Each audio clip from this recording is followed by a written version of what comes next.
what are your thoughts on automated trading bots? Now that one goes to the people who don't want to put in the work. You don't want stress, but then you want the money. Yeah. But one thing I can tell you is the crypto world has what we call fear, greed, and neutral. Yeah. Have you ever suffered a loss? Absolutely. How do you handle the losses? Discipline. When you come into this industry, you're supposed to be prepared for losses. Yeah. Because like I've told you,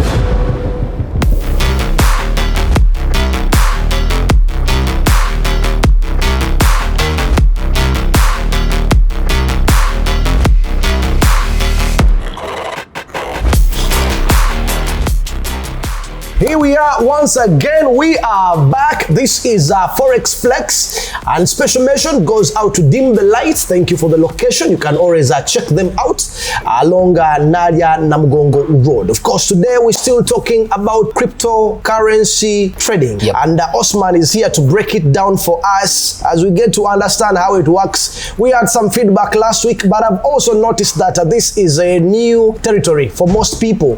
There is little information that people know, especially about crypto. And I guess it's the same thing with Forex trading. Though for Forex trading, it appears that Forex Moves has done quite a good job in shining a light on it as we continue to get to understand how these things work. Definitely. So it's good to see you, that you're here once again to share the news. thank you, bro. I would want you to explain to us the best practices of storing cryptocurrencies. Number one, you need to understand that you're supposed to have a very good password, something that cannot easily be forged. Yeah. That is the first thing you're looking at. Number two, in most cases, we want to store our crypto in hardwares. You're supposed to play it very smart. So now you have a software, A hardware, you have a hardware, you have your passwords. your password, Yeah. and then you add on a 2FA, which is a two authentication Yeah. process with a Google. Yeah. Like someone can have the password, but now remember, if they get the password, Google now sends you an email Yeah. of a code you're supposed to put in so that the password can be verified. Yeah. So there's quite some things we do so that we can secure our crypto coins.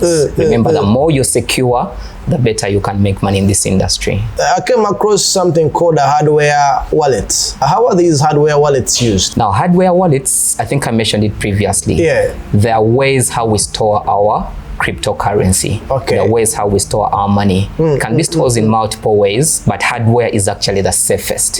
Because for hardware, you're putting it on maybe a flash disk. You're putting your passwords there. Yes. Software has been manipulated sometimes. People can easily cyber attack you. Yeah. And then if you have a hardware, like we've talked about the first question. Yeah. I have a software. Now if someone passes a software, then a hardware, it is hard. Because it is me with a flash disk. I'm actually moving with my passwords. Yeah. So it's a little bit hard for someone to access it. And one of the best hardwares is a ledger private key. A ledger private key provides two opportunities. You have a public one and then a private one. Yeah. Public one is where you can give access to anyone to send you crypto. Yeah. But then a private one, it is only you who have access to it.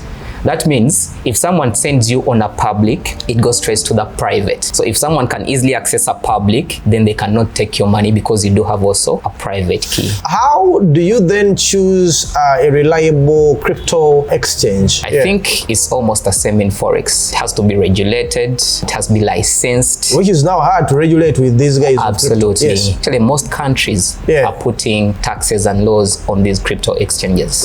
Because if you realize, the most used one is Binance. Yeah. But many times it has been put into laws because of theft of money and all that. Yeah.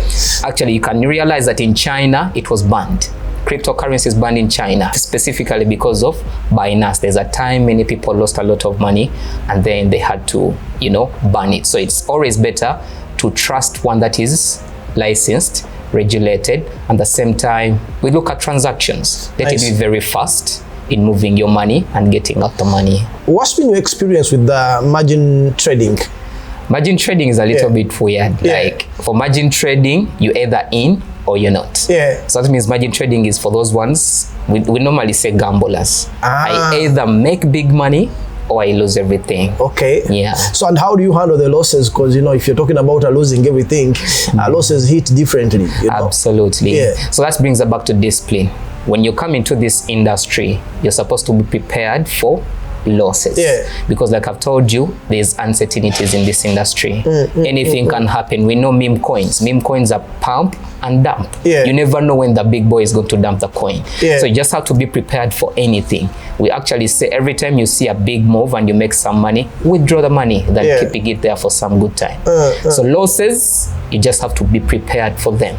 Are there time zones you're supposed to follow when you are doing this trading, especially in crypto? And of course, what has your experience been with the day and night trading, especially with crypto?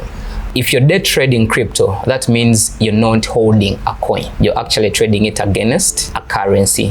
For example, BTC against a dollar, BTC against euro. That is day trading. You want to capture small moves in the market. Okay. So if you understand how to read the market trends and what affects or influences the movements in those currencies, then it's very easy for you to make money day trading. What are your thoughts on automated trading bots? Now that one goes to the people who don't want to put in the work. Yeah. You know, remember, it happens everywhere. You don't want stress. Absolutely. Yeah. You don't want stress, but then you want the money. Yeah. But one thing I can tell you is the financial markets, remember, it is not controlled by anything. Yeah. Someone can wake up in the morning, it tweets about something, and then the coin loses value. Yeah. So if you're using a robot, robots are not aware of such things. Yeah. So that means it's very easy still for you to lose everything. Yeah. They are doing everything for you, they are trading for you, but uncertainty is once they come in, then you're at a very big risk because a robot is not aware of any news event happening. Interesting.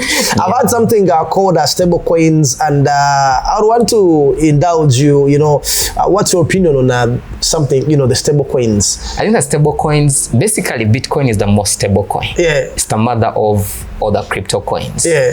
And if you're investing, I think it would actually make more sense if you're investing in a stable coin. In a stable coin. Absolutely. It is trusted. Many people are investing in it. Yeah. Maybe even Ethereum can be trusted because it's the next big thing. Ethereum, XRP, those are the stable ones. Yeah. But now meme coins, meme coins, you can be trapped. Yeah, you can. Now, but people actually do purchase goods using these coins.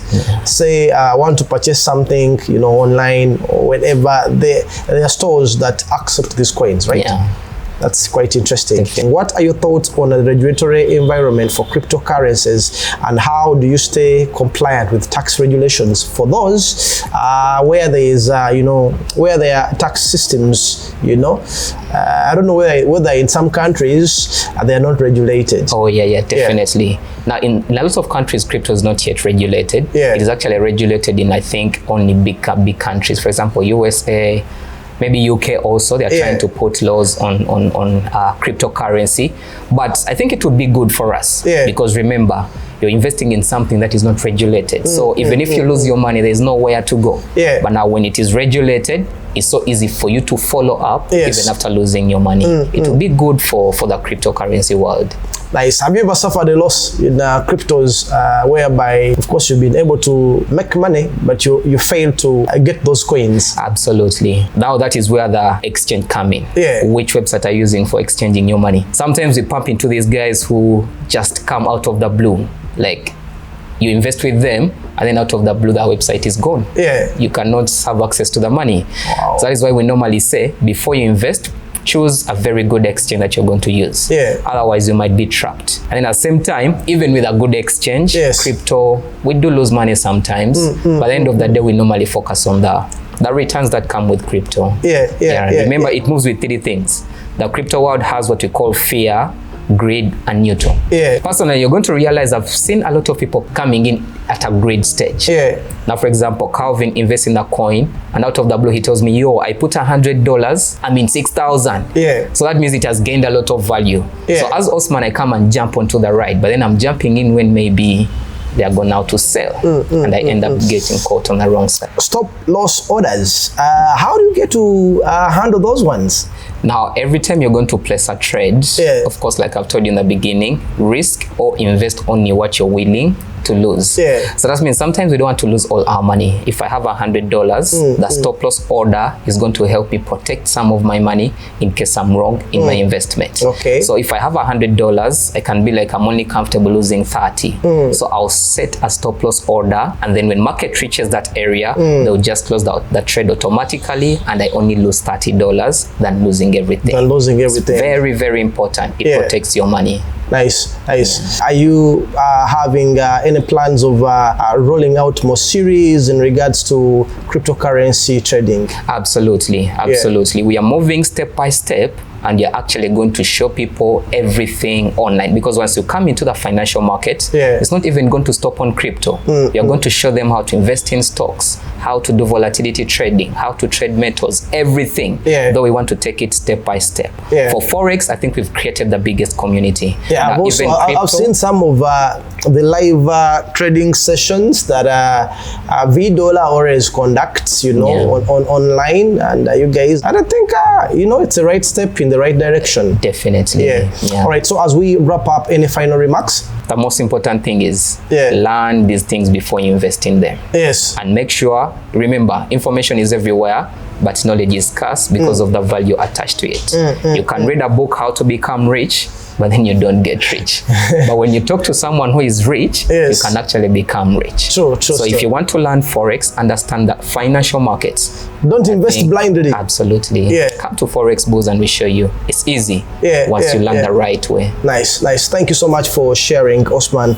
Hope we can have more of these some other time. But that is it for as cryptocurrency trading is concerned. We do appreciate feedback. In case there is any questions, you can always send them through for those online on our social media platforms. We'll see you next time. Kwaheri. Peace out.